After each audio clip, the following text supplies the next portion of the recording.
Japan. She's been doing some great cycling trips. We've got lots to talk about, so please stick around. We will be right back.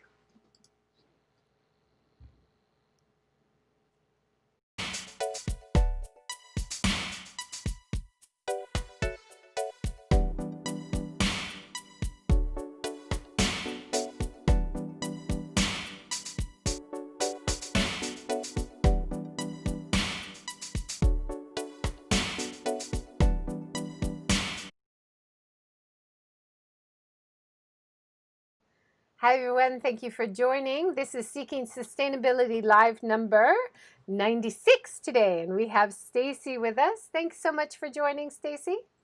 My pleasure. And you're based in, let me Can I help remind you? myself. Yokkaichi. Yokkaichi. Okay. Do you have yokai there? We did a session on the yokai. You don't have yokai in Yokkaichi, do you? Well, I just moved here last year and I haven't seen it. It's part of a festival in the summer. Of course, it was canceled this year, so don't ask me about Yeah, yokai. well, that's interesting. I wonder if it's connected in some way to the yokkaichi. And Okay, is yokai a that's puppet? yokai is a kind of monsters, Japanese monsters and folklore, and yeah, you might see it around. Keep your eyes open. We'll check back with you after you've been there a while. Okay, It's in Mie Prefecture, is that right? that's right. So tell us about yokkaichi. Well, I'm in one of the most industrial cities in all of Japan. I think Kitakyushu is another one, and I'm not sure where else, but I've got a skyline of smokestacks here. And we moved here last February. I'm getting to know the place. And one thing I really like about this city is because it had a grisly environmental past, it has an awesome environmental museum. And there's a lot going on at the museum. They have nature walks that were happening before COVID every month with, there must be 4 or 5 naturalists that go out on these walks, almost as many people.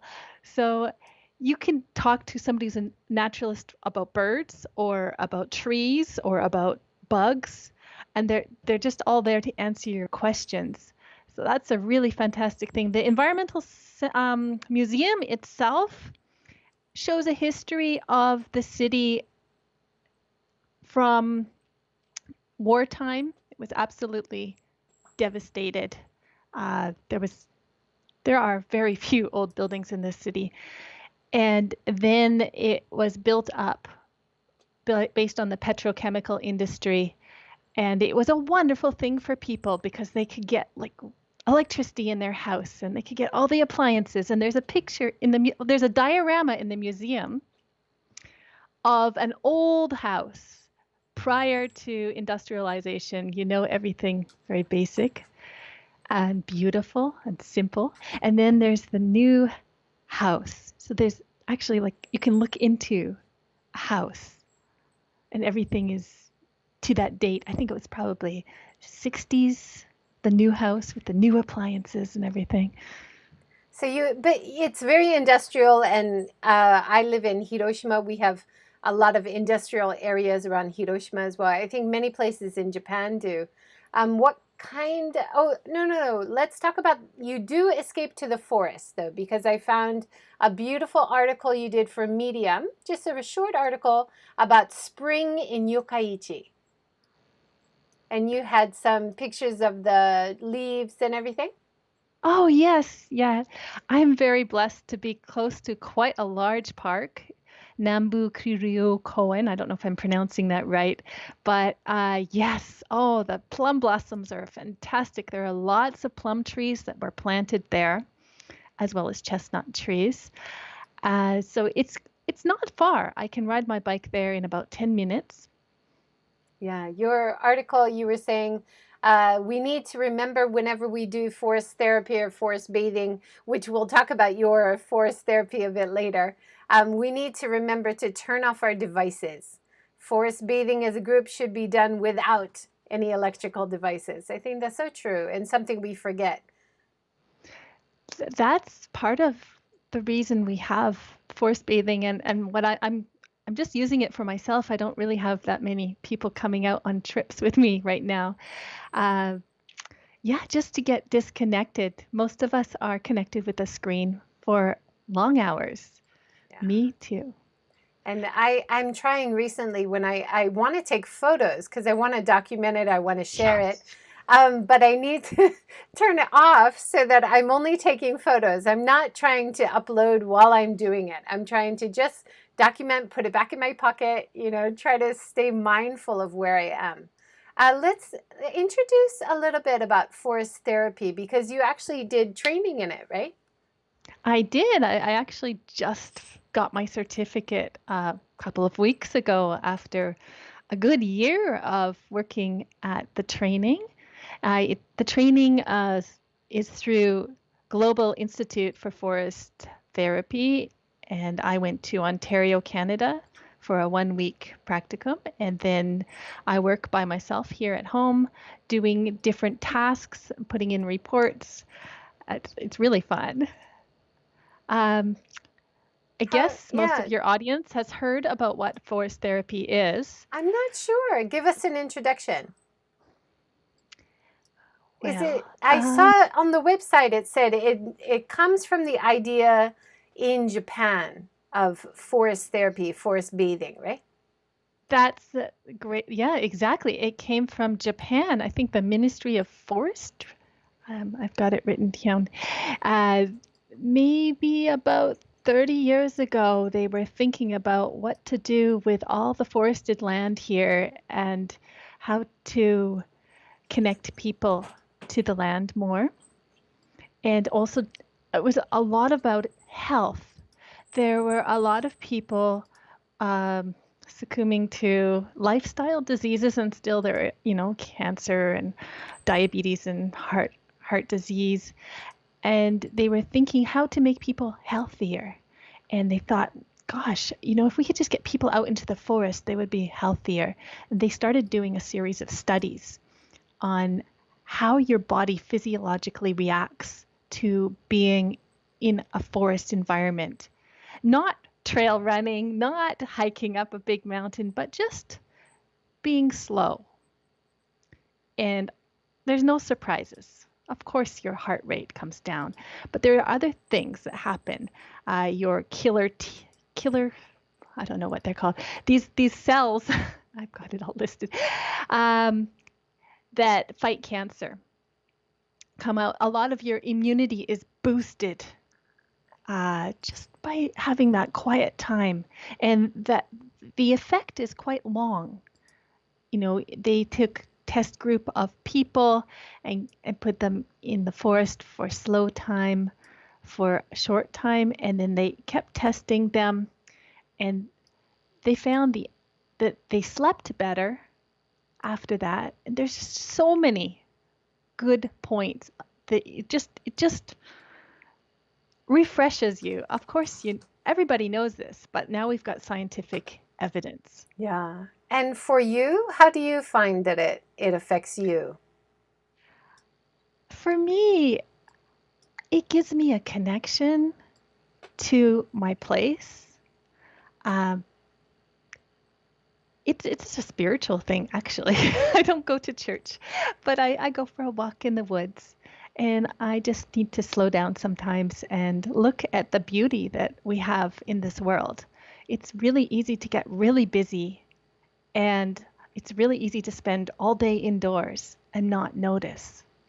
And this forest therapy is opening up all your senses, like sense of smell, of course, touching things that as you walk through, really just looking and noticing, because sometimes we're so busy in our minds about all our worries and stress.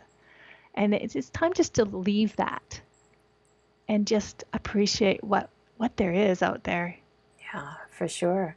I love all of the senses that you can experience in the forest, right? You can hear things, you can feel things physically, like cool air or breezes. You can, listen to the birds and the sound of the the wind in the trees. It is so magical and so wonderful. And Japan has so many beautiful forests everywhere. Most people would have a chance to get to a forest if they wanted to. It seems like such a great place to go and try to de-stress.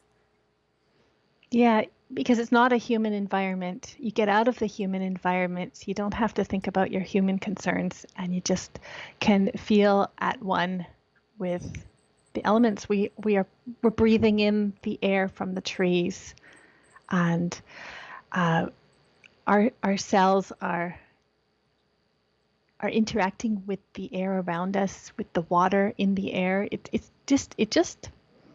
a great thing. It's wonderful. We had in the series, we had a artist, Divya Marie Kato, and she said she loves drawing and painting trees so much. And she feels a special power coming from trees when she's around them. And when I tour around Hiroshima, and we have survivor trees that survived the atomic bombing, and they grew back, and nobody thought that Wow. they would. And when you see them growing now, you realize that trees are amazing creatures. They have a certain power, and we know now that they communicate with each other, and they communicate under the ground, and it's just Yes. phenomenal. Yeah. Yes. Oh, you make me think what a wonderful tour it would be to just tour to those survivor trees. Or they're all across Japan. There are really special trees. Some of them actually have plaques. Hmm. Um, and somebody ought to map them. Yeah, well, we have maps in the Hiroshima area, Nagasaki area. We also, in the series, had an organization that collects the seeds from survivor trees and then sends it to areas around the world, universities or communities that are trying to rebuild after war, because it gives them hope that these Oh, survivor tree wonderful. seeds will grow in their area and give them new hope. It's wonderful. There's so many wonderful things you can do with the topic or the theory of forests and trees. Wow. Yeah. We also had Ian Shimizu. He's trying to do a app called Wemori, which is all about connecting people who want to help donate to forestry projects around the world, that they can find out more information and interact together and talk about it. So that was another interesting forest related topic that we had. I have a quote here from your training program website, I think, the GIFT. Is that where you did Yes, your training? Yeah. yes. So they're talking about indigenous cultures. So Hmm. indigenous cultures undoubtedly were the first forest bathers, or rather nature bathers, given that these people, our ancestors, were naturally outside and inextricably nature connected. And didn't recently they also found that people who are better able to fight off the COVID virus have good vitamin D. The vitamin D has been connected, which is also connected to being outside and being healthy, right? So I there's, love that. yeah, so many wonderful connections. Thank you Yeah, so I would much. not be surprised if people make a regular practice of nature connection. They might be able to ward off COVID. I would not be surprised. Yeah. Well, it's all part of being healthy and reducing stress as well, right? One other thing you mentioned connected to travel and tourism and forests was doing the forest adventure. Can you tell us about that? Oh, yes. It's a company that I think has not been in Japan too long. It seems the one here, Yunoyama? Yunoyama in Mie Prefecture is new. And we went there for Christmas, my family, the three of us. It is really low impact. Their buildings are all really thoughtfully put into the forest without disturbing the look of things and how things are growing. It's zip lines and nets and all kinds of things, an obstacle course that is up in the forest canopy. You get a harness and a helmet, and it's really fun. Then I've noticed that they have it in Shikoku. I don't know if you know about this one. their zip line is incredible. Like I think it spans, it looks like a kilometer. Have you heard of that? No, no, but we have one in Hiroshima that we went to a couple years ago, and that was really fun. I didn't know if it's the same company, but yeah, going kind of up in the trees, doing different obstacles, trying to Yes, go like on narrow pathways. It's not yes. all zip line. The ones that I've seen, some of it is No, there's nets. nets that you crawl Yeah, yeah, through yeah. and It is yeah. really challenging. But Yes. the guides seem very good and they kind of support you along the way, right? I encountered one of the guides when I actually went to Nojiri Lake in Nagano. There was I don't know if I should say this, a free forest therapy training for a week. They're trying to revitalize their town through forest therapy, and so they're getting all the um, inn owners, like the ryokan owners and the locals to learn about it and be able to guide guests. And so one of the ladies I did the training with is from that Forest Adventure, and she is a tree doctor. That's awesome. We need Wow. those, right? Because sometimes trees get sick as well as people, right? Yeah. Yeah. Downtown trees have to survive, living in between lanes of traffic and yeah. Yeah. Let's talk a little bit about your cycle trips. You do different cycle trips. This one, Yokkaichi to Sue, 40 kilometers in the evening and back in the morning, mostly along riverside and seaside. Avoid traffic, burning sun, rain, and lightning. Found beautiful trees, beautiful homes and gardens, wildflowers, a big sky, birds, cats, joggers, and a very littered shoreline. I need a new helmet. A chunk of styrofoam came off mine. I love this. This is like a great blog that you're doing just on your Facebook page, but I hope you don't mind me sharing. Tell Not us at all. tell Not us at all. tell us about that trip. That sounds like an adventure. Okay, well, I'm a member of the Association of Foreign Wives of Japanese. So through that, we did a charity ride for Heart Tokushima, which is an animal shelter, and also another, I'm sorry, I don't remember the other one, but it's for flooding. Um, and so, how do we do a charity ride in this kind of climate where we're not supposed to gather together? So that was the obstacle, and it turns out that we could just do it. Everybody just buys the t-shirt or mug or so on with a nice logo on it. Half of that goes to charity, I guess. And then we all do our own rides all across Japan. That's a great And idea. so we all logged in our kilometers. We had the goal of 500 kilometers. I think there were 22 of us. And we raised five gomanen, 50,000 Mm-hmm. yen, Yeah, which $500 is about? Yeah, it's just something 50,000 yen. fun. It gets everybody out of the house and doing something positive. I like that idea because I think without goals like that, or without, even though you're doing it virtually and supporting each other online, without making the effort to do that and make an organized plan, it's so easy not to do it, right? Or It's so easy not to do it. it's so much better to have that group support. Good for you guys. Wonderful. Yeah, the So, weather is always a deterrent for a lot of people just going out into for a walk in the forest or going for a bike ride. We look out, oh my God, it's going to rain. I mean, this is a very rainy country. But, I never regret going out. yeah. Me too. I regret not going. Like, Oh, like if it's a really hot day or it rains a bit, I'll be like, oh, I just won't go. And then later on, I really regret not going. But yeah. it's very rare I regret doing it or going, even if it's hard to get out the door. And let's talk about Heart of Tokushima. What do you know about that organization you guys were supporting?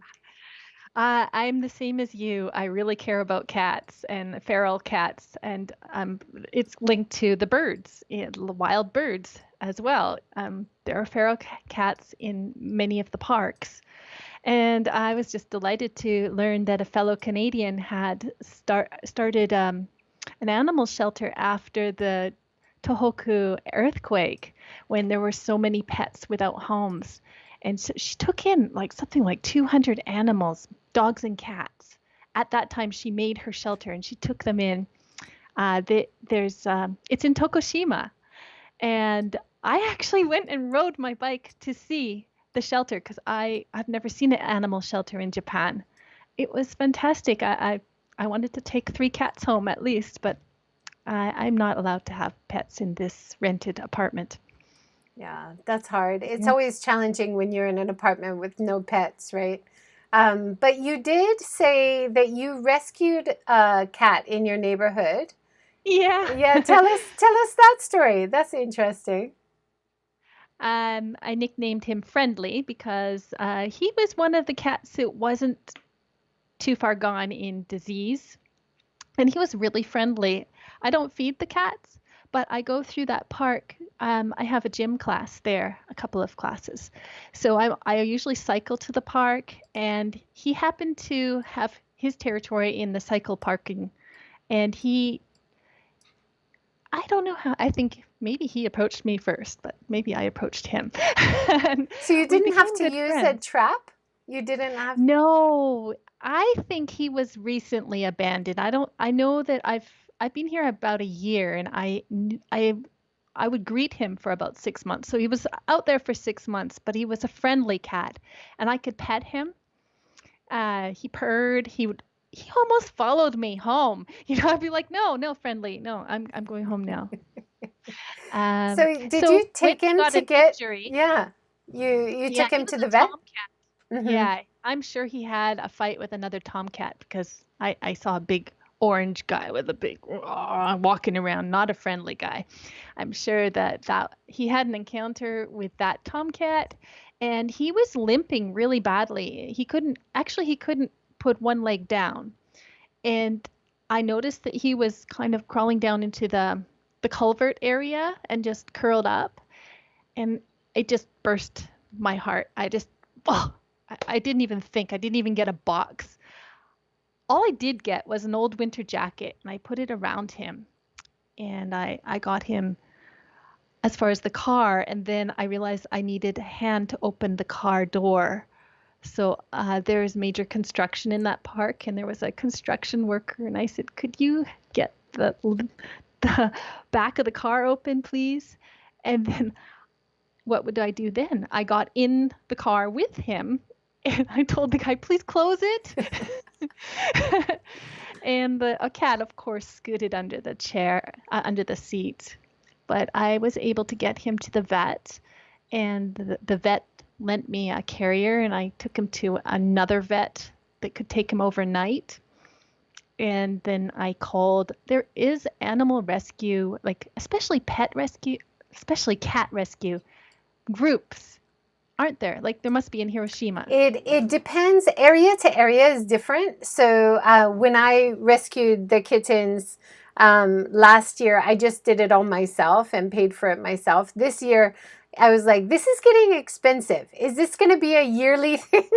Because the local vet gave us a discount, but it was still 15,000 per female cat and 10,000 per male cat to neuter them if I was neutering releasing. And then I wouldn't get the discount if I was going to adopt them myself. But Oh, he was trying to help me.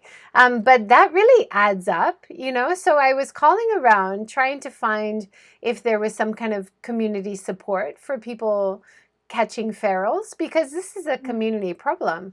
And they said they don't support individuals who are doing it. If you have a company, they would support you.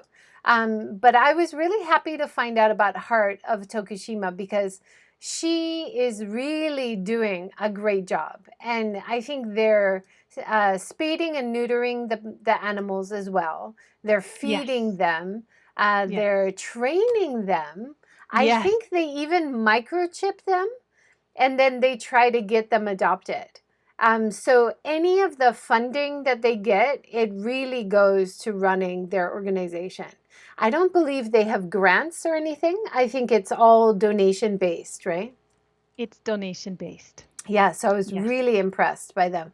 And then she said you can also donate food on the video. So some people send the pet food. They have over 250 animals, so they go through a lot of pet food Yes. every day, right? So Yes. really, she's doing an amazing job. I hope I can get in touch with her and invite her on this series Please do. and learn more detail. But you said you went there yourself. So what was Yes. it? What was it like when you went there? Well, I heard the dogs barking before I turned the corner. It's a good place. She had a hard time finding a place that would accept an animal shelter. Like when she was looking for land, neighbors don't like that, right? But Yeah. she got a good place on the side of a mountain, and there are like she's got a new training building, so that's the thing I noticed first. But where the dogs are it's kind of like a temporary container, like with construction sites, there's kind of a Like a temporary temporary house. Yeah, yeah. box, like it's something that goes on the back of a truck. There's a lot of those. But she's done her best to put ventilation in like a lot because it's really hot. Mm-hmm. And there's a lot of volunteers who walk the dogs Oh, there. nice. So that's really good. I think she's really concerned about the quality of their lives, Mm-hmm. just trying to make it so it's not a miserable little Yeah, of cage that they're course. stuck in. Yeah. The cats were um, in an area where she had organized an outdoor, indoor, so they could do both. And there was this big kind of terrace with maybe chicken wire around so they could look out. There were quite a few cats. But they seemed happy. Cats are social animals. They don't like to be alone anyway. So, yeah, and there were puppies. Oh, nice.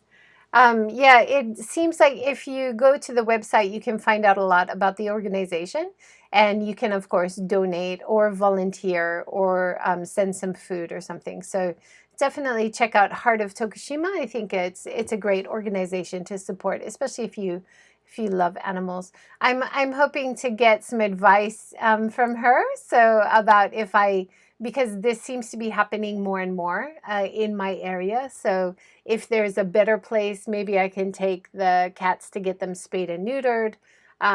Or if I see stray dogs, I think the city will come and get stray dogs, but they won't take cats for some reason. So check with your local city office. I think it's Yeah, different area to area.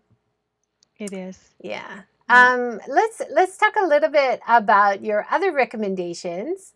You were writing for Japan travel for a while, right? that's right. So, oh, before we get to that, you had another recommendation for postcards and calendars. Oh, yes. The Japan Environmental Network. Yeah, Japan If you can put up some of Environmental those, oh, yeah, their postcards are so Exchange. cute Yeah. and really hit home on different issues, but they're cute. They have a yearly calendar that is really, really nice. It's got the phases of the moon and the seasons, and the illustrations are just, yeah. Please, please, people, check it out. Yeah, really cute. So JEE, Japan Environmental Exchange That's right, website, in Kyoto. and they have it in Japanese and English. So Yeah, that's the great that's a thing too. It's nice, fully bilingual. hmm nice recommendation. I like that. And next one. So we did Forced Adventure. Tell us about the Oya Village you wrote in for Japan travel. Oh, that's near Utsunomiya, Tochigi Prefecture. So if anyone finds themselves in the neighborhood of Utsunomiya, Oya is not far from Utsunomiya. I could ride my bike there probably in about 30, 40 minutes from Utsunomiya Station. You can actually get bicycles from the station. There are buses as well. It is a rock quarry.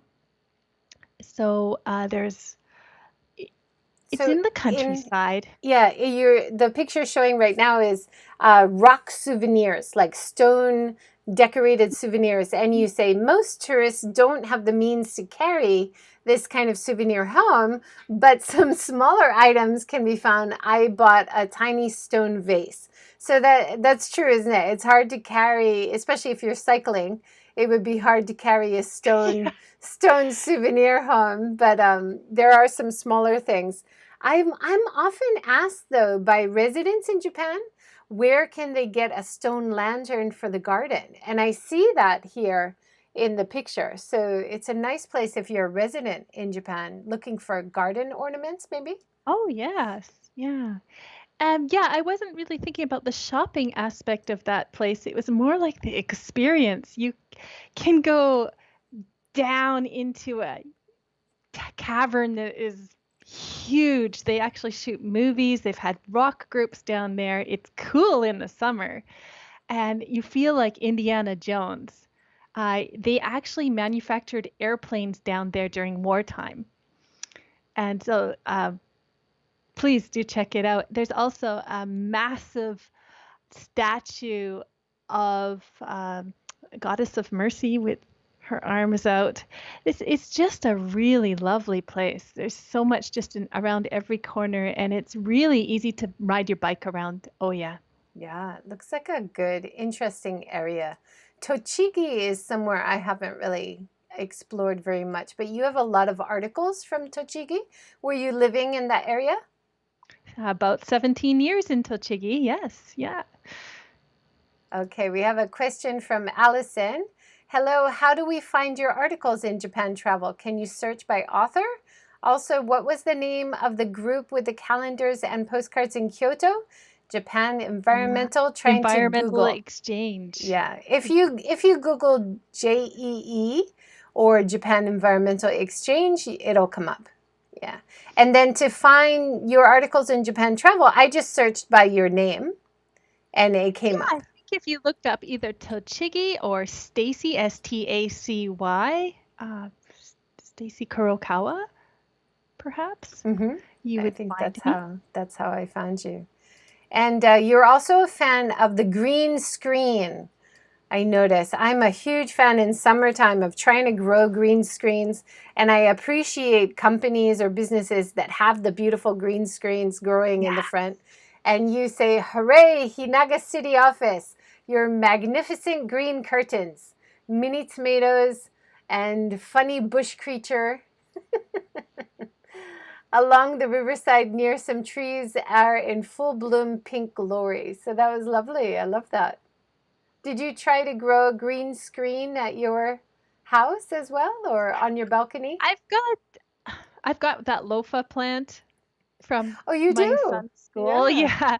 Um, the typhoon kind of I don't know. Also, the summer heat. I'm not sure. It's working its way. It's got tendrils. It's still green, but it hasn't produced any of those bean pod things. It's got a couple flowers. I'm hoping. Yeah. I have a picture here of your garden, and you have some potted plants, and then you have a beautiful picture of a dragonfly. Yeah, gorgeous. I'll tell you the pots from my okay. I want a garden more than anything. Like I really have wanted a garden so desperately. And we live in an apartment. So I went to City Hall. I said, are there any kind of share gardens? But there's nothing available. And I was just, we've got COVID and I'm just, ah. And then I just thought, okay, you know what? I'm going to make a garden on my balcony. And when I was cycling, I found some massive pots that had been like just thrown in the ditch. Like maybe somebody was fed up with their gardening, and I I begged my husband to help me. I actually took most of the dirt that was inside a couple of those pots. Might as well get the full deal, right? And I'm using those as well as yeah, along the riverside somebody had thrown a palm tree that was in a beautiful huge pot. It took a lot of hammering to get the dead palm tree out, but I got that one too. So I've got a garden now. That's great. I love it. And I love your post. No rain for days, high humidity. I took myself out for a walk in the park before dark. Spider threads pulled across my face. A bee overtook me. Hello, butterflies. Hello, dragonflies and cicadas. If you like, add volume. Flap, flap, flap. Hello, spider, swinging on a thread. It must be nice to be free. Flap wings, sing things, see what life brings. I love it. You're a poet. Yeah, I can't stop myself from putting these funny things on Facebook. I love it. I love it. It's very inspiring. As if I was there with you. I can travel around the park with you. You mentioned that you were trying to get a group together to do a forest therapy session. Is that right? Yes. I want to do a walk in a park here in Yokkaichi during the first weekend of October. I'm okay either Saturday or Sunday. Maybe I should just say Saturday morning, but I'm just waiting for somebody to say, yes, I want to go and I'm only free at this time. Yeah. So if anyone is interested in going for a walk, it actually does take a time commitment because when you slow down, it takes 3 hours. There's a tea ceremony at the end. I need to introduce the park, a little bit of the history of the land, and awarenesses, things that you need to watch out for, just as a precaution, like wild boars. But really, I have not seen wild boars. Have you? I have, yes, from my car and from a distance. Um, I've seen tanuki quite a few times. We have them Mm, even in our garden. Sometimes they mm. wander down. The boars are a little bit scary, but my husband often runs in the mountains. He's a trail runner, and he often encounters boars. Oh, wow. Yeah, I kind sometimes of a want to bit see one. scary. Yeah. All the parks in this city are fenced so that you can't get off the trail, which is a little hard for forest therapy because of the wild boars. Ah. There's like warning signs like don't go past this rope. Yeah. For So for ages when I would hike through the forest and you would see the trail all dug up and I didn't know why that would happen. Is somebody wow. like digging it up, trying to be mean or something? And then I realized it's the boars. The boars are digging up the roots looking for bugs and stuff. That's what they eat. They eat the roots as well, I heard. Well, they're prolific and it's a big problem. The Environmental Museum had a seminar on the problem animals. Do you know what they are?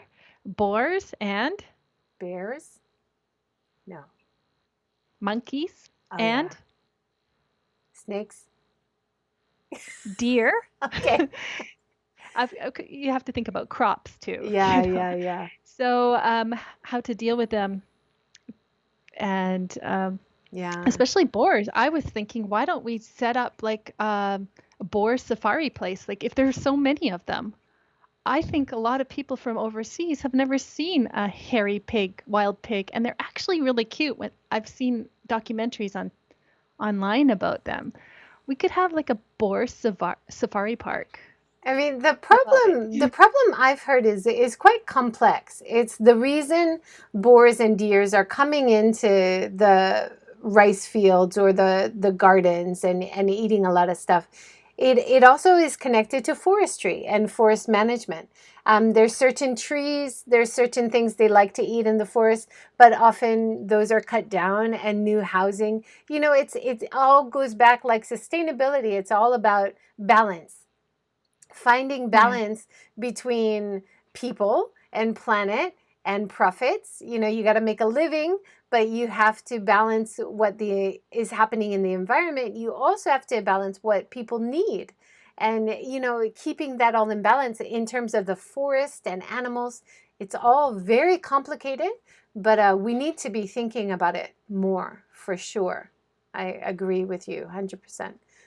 There are a um, number of places in yeah. Japan now that are serving boar meat. Yeah. I mean, when I don't eat meat. My family is vegetarian, vegan.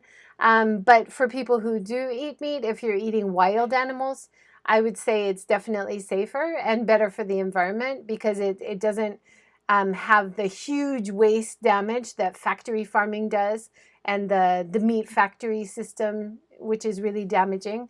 And they're controlling the population. So, if you're going to eat meat, maybe wild meat is a better route to go.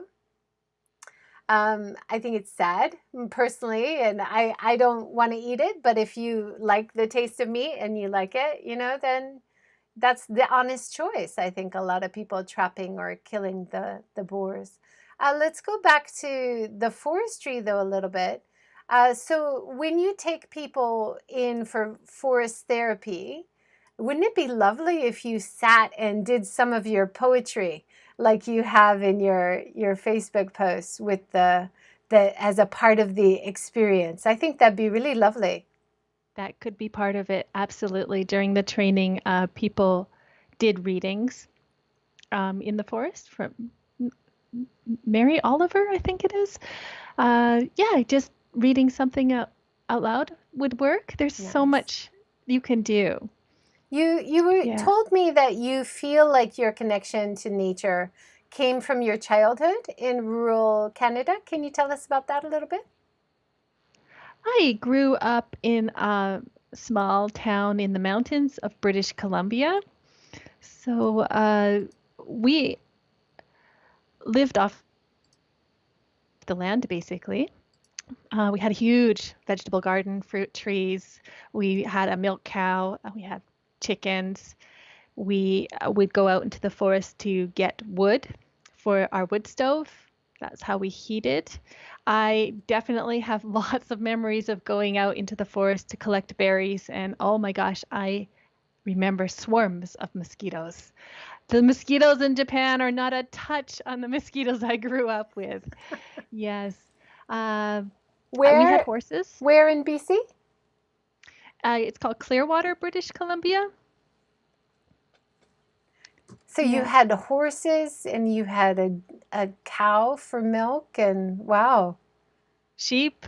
Yeah. sheep. Yeah.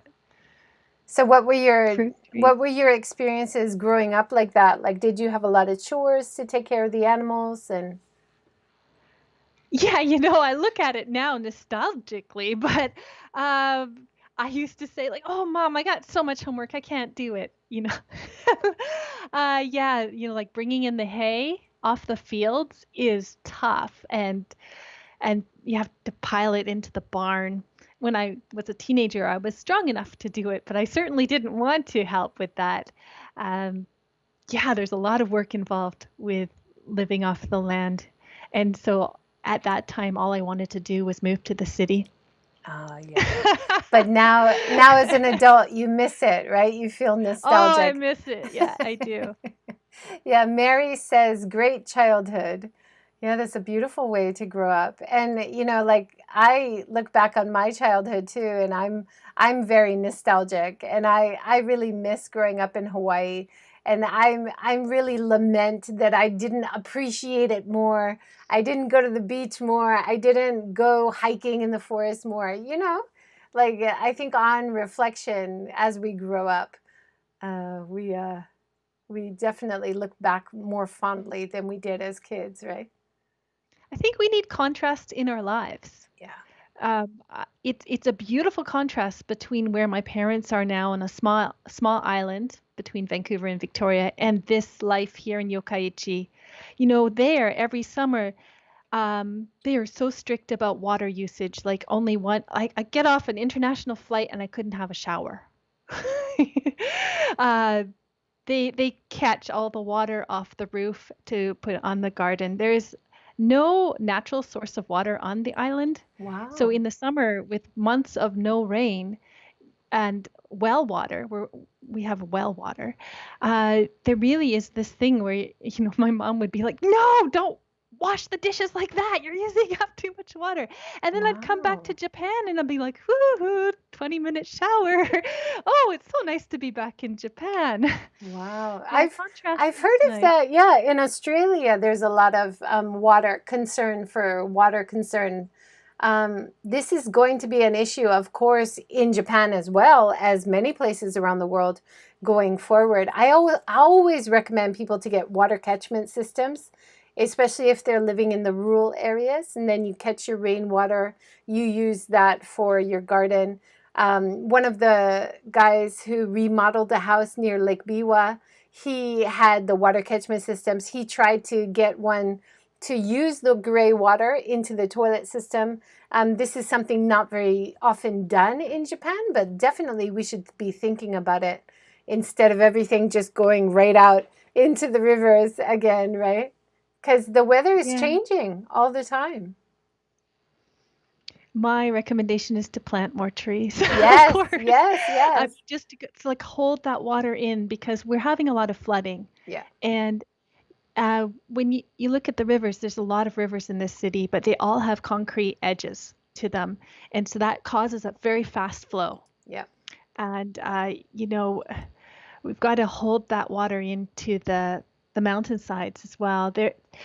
Yeah, there's a lot of issues. Like big solar is big solar right now. They'll make fields in the countryside, like whole south-facing slopes where it's just they've raised the trees and there's solar and you think, Yeah, it's great if you well, can have that's the renewable. I wonder. it's wonderful if you can have the combination of solar and green roof. And I've seen that in use a lot, including the guy in the series who remodeled his house near Lake Biwa. Yeah, Ian Davey, he also did a green roof and a solar roof. So you have the power, but you also have the benefits of insulation from the greenery. Allison's asking, are there any places in BC that do the 1 week final week for forest therapy? I'm from Vancouver actually. Island. Closest I Oh, have been yes. to Clearwater is driving across Canada and stopping in Salmon Arm. Arm. Yeah, Mm. yeah. They were supposed to have a training in Tofino on the west coast of Vancouver Island this August, but of course, with COVID, I don't know. Maybe there's going to be something awesome happening where we can all do it online and not have those international flights. As I said, most of the course I did from my home. Just there's certain things you need to do on a regular basis, like 3 to 4 times a week. You need to go to your sit spot, which is just a quiet place in nature where you just sit and notice things. So there's that, and then looking at what are the local animals. For me, I mean, you might laugh, but it was like crows and pigeons. But I looked up about crows and pigeons, and it was interesting to find out about them and also about bats. There's a lot of bats in this city, maybe all across Japan. Yeah, we have bats flying over the rice fields every evening.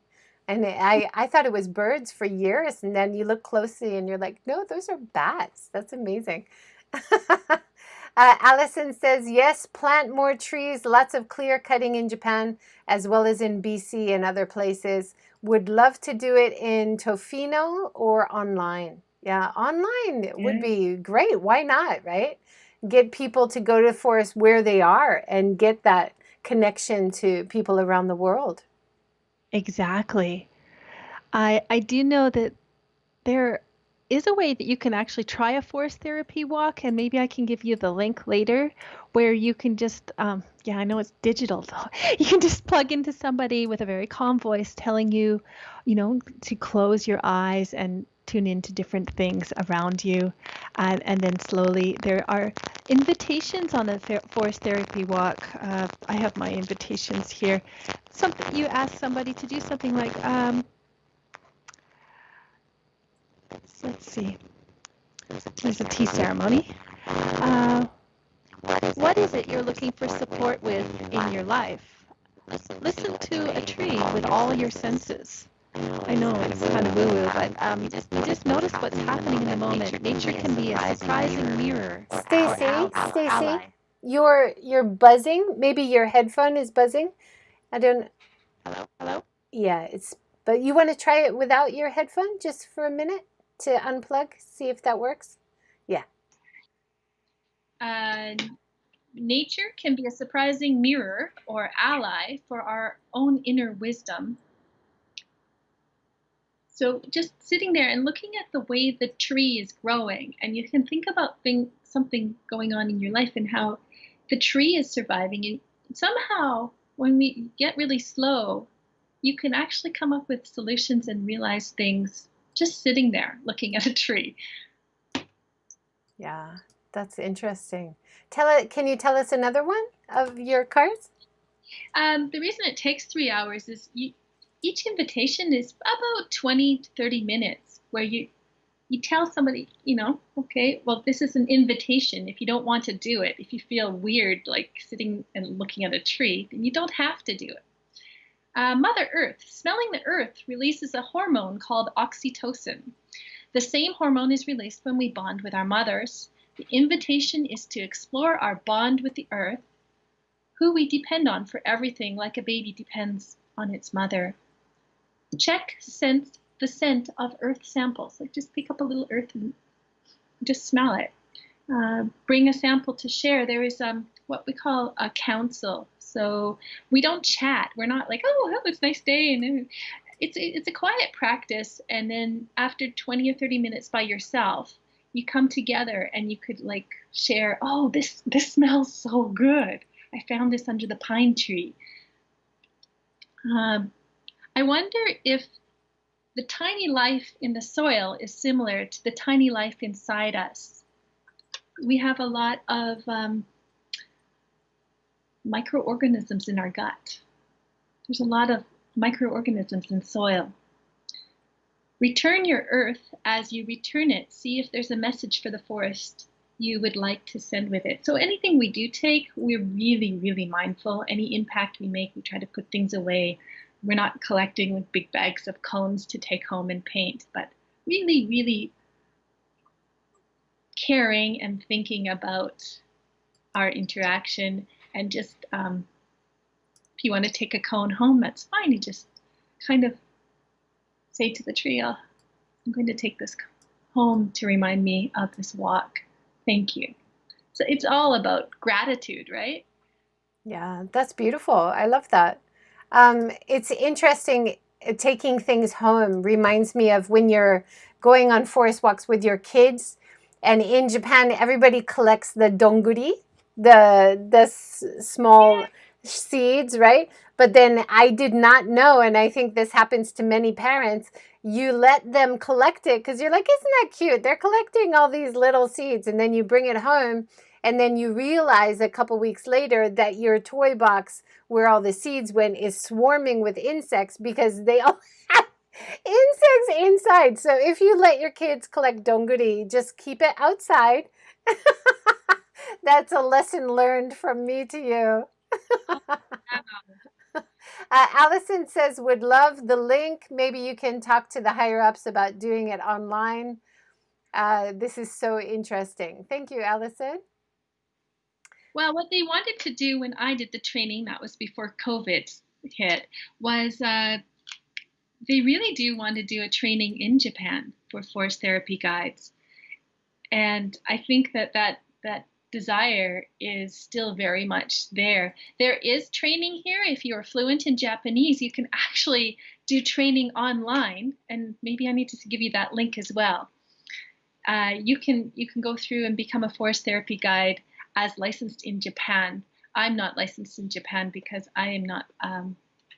I can't read Japanese that well. You need to be able to read it and write it. Yeah, that'd be perfect for Allison. She's fluent. Um, Lived here for a long time, very bilingual. Yeah, that's interesting because some things are created in Japan, like macrobiotic. Macrobiotic idea was created in Japan, but it never became that popular until it went abroad. And I think it was really adopted in Japan, in California, and by health-seeking people, and the idea of not using meat or fish or dairy in your meals, and not even sugar and salt, right? And then kind of came back to Japan and became popular. Now we see macrobiotic in Japan around different places. Maybe similar to forest bathing, right? The idea was inspired, happened in Japan. You can do it in Japan. And now that it's popular abroad, maybe it'll become more popular back in Japan. Wonderful. When I got into it, I saw there's this thing called forest bathing or Shinrin-yoku, and I looked at it online, and I spent about a month and a half looking at it, and I was like, oh, I'd love to become a guide. There are training courses all around the world. They cost thousands of dollars. And I'd love to just do it in Japan. And I thought, maybe with the Japan Association, I could just pay a translator to put the course into English. And I had that thought, but I didn't pursue that one. I decided it actually is a different way, the way they do it in Japan and the way they do it in America and Canada. It's a different way. And I think that you will talk to Elena. I've introduced you to somebody who's actually certified here in Japan. She's German, and she'll tell you it's quite different. I haven't actually taken a walk in Japan with a Japanese guide. Oh, wouldn't that be fun? That would be so interesting to see the different perspective on it, because every country would have a different nuance of how to do that kind of course. Allison says, macrobiotics, interesting that things needed to be exported and to come back to be more valued in Japan. So true with a lot of things. This is definitely a theme that comes up all the time in this series, I've noticed. Everything from pop culture, talking about the karaoke machine or different Japanese pop culture, which started in Japan, exported, boomed abroad, and then came back to Japan. Yayoi Kusuma, the famous pop culture artist, you've seen her polka dots everywhere. She's from an area of Japan. I visited the museum, and they admit when she started doing her art there, they didn't appreciate it. And then she went to New York. She was showing her art next to Andy Warhol and famous pop artists, got so famous. And then they're like, please come back to Japan. We would love to have you here. Like it's the whole idea of you can't see the forest for the trees, right? You're too close to it. So exactly the idea connected back to the forest, right? That to have a wider view, sometimes it needs to go abroad and then come back. I love that. You can't see the forest for the trees. No, right. And I think the expression, there's a very similar expression in Japanese about the forest and the trees. And I think Ian Shimizu, he said it in his talk in the series. I'll have to look that up. You also went to I want to end with one more of your Japan travel places. You went to a woodland museum. It's like a library or bookshop, and you can see the forest outside of the cafe. Woodland. That's back in Tochigi Prefecture. Oh yeah, that's really in the mountains, and that area was really affected by the Fukushima disaster. Tourism just plummeted. It's an enchanted museum. And do I remember the name of the writer? He's a picture book writer, and he does picture books with little mice, a little family of mice. And so he has all his picture books there, and they're printed. It says Kazuo Iwamura. So a cozy yet airy, beautifully designed low wooden building in the woods.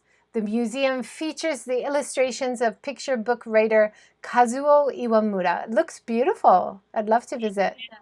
It's so hidden away, and it's a little close to an area called Nakagawa, which has a lot of things, rural tourism type things like soba making experiences and the fields, the rice fields where they plant them and they make pictures.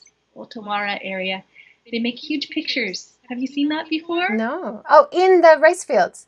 Yeah, they make pictures by planting different varieties of rice so that you look and see an image of something. Yeah. In the talk with Joan Lambert Bailey, the journalist for Japan Times, She talks about visiting those areas. And then somebody else brought it up as well in the Tohoku area, I believe. So it's really interesting, and they do that. And then you can see it from the sky, right? You can see these beautiful designs in the rice fields with the different rice. I love that. There's so much in the countryside in Japan, and I'm kind of grateful to this COVID thing because maybe people start thinking about not going to famous places. The famous places in Japan are where you see a lot of other travelers. But when you go to these places in the mountains, you have a really good chance to just talk to the person who's selling you the ticket, or just people around the town. You get to really feel the character of the place, and you can just explore your curiosity. Yeah, for sure. I love that I think that is the future of travel, for sure. In Japan and everywhere. We've been talking about sustainable travel for many years, and people say, yeah, we want the numbers, But now, because of coronavirus, we know that we cannot pack people into sites at the same time. So really, to have sustainable travel into the future, it's not only about numbers, it's about quality of experience and taking time to enjoy being there and experiencing things and talking to people and being with nature. So I feel positive about the future of travel ahead. So definitely. What you just said is forest therapy in a capsule as well. The quality of time, just being there and connecting with people, connecting with yourself, connecting with the living beings all around you. That's wonderful. That's an important thing about travel, and it's an important thing about forest therapy because it's about finding ways to connect with yourself. And a great way to connect with yourself is connecting to new things and new experiences and nature. Nature is so key to that, right? So yes. That's a great way to end. Thank you so much for talking with us today and sharing your ideas about forest therapy and your favorite sustainable things around Japan. I think there's a lot we didn't have a chance to talk about, but maybe we'll reconnect sometime in the future. We need a clearinghouse, a place where all of us who have been interviewed and all of us who watch this could get together. I'm a huge fan of what you're doing. Oh, thank you. Thank you so much. Allison has a last comment. I think we all appreciate things from our own countries having gone away and gone back to. I think that's so true. Thank you so much for all your comments and questions today, for everybody who's watching. And thank you so much, Stacy, for everything you're doing. And I look forward to your next poetic blog about a cycle ride or a forest adventure. Can't wait. Can't copy. Thank you. Thank you so much. Allison says, excellent point about connecting with yourself. Love your talks, Joy. Thank you, Allison. That means a lot. We're almost at 100. I can't believe it. This has been such a journey for me as well. Thank you all. This is a difficult time during coronavirus, right? So somebody described these talks as a kind of time capsule of coronavirus time in Japan, and how we're going to look back on this in 5 years as kind of a historical document of what we were doing and thinking about in this time. And I thought, wow, that's a really great way to think about this series. I love it. So I'm going to take that. Thank you, Wendy. That was a great way to describe it. So thank you, everybody. Thank you, Stacy. Take care of yourselves. And join us again tomorrow at 1 o'clock. Bye.